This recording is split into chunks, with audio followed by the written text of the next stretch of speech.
खोपड़ी में परमात्मा। अरस्तु एक दिन सागर के किनारे टहलने गया और उसने देखा एक पागल आदमी पागल ही होगा, अन्यथा ऐसा काम क्यों करता। एक गड्ढा खोद लिया है रेत में और एक चम्मच लिए हुए है।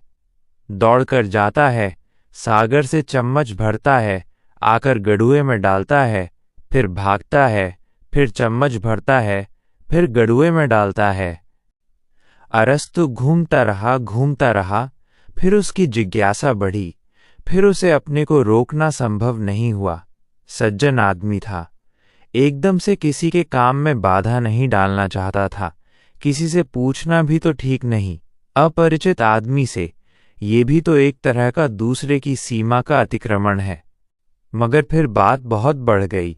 उसकी भागदौड़ इतनी जिज्ञासा भर गई कि ये मामला क्या है, ये कर क्या रहा है।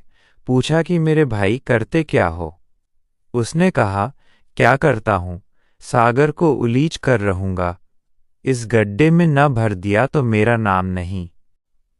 अरस्तु ने कहा कि मैं तो कोई बीच में आने वाला नहीं हूँ। मैं कौन हूँ जो बीच में कुछ कहूँ। लेकिन ये बात बड़े पागलपन की है। ये चम्मच से तू इतना बड़ा विराट सागर खाली कर लेगा।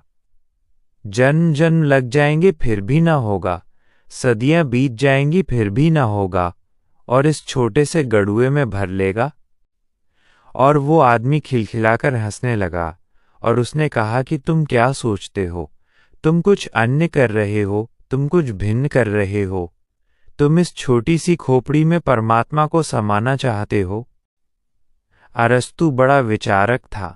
तुम इस छोटी सी खोपड़ी में अगर परमात्मा को समा लोगे तो मेरा ये गड्ढा तुम्हारी खोपड़ी से बड़ा है और सागर परमात्मा से छोटा है।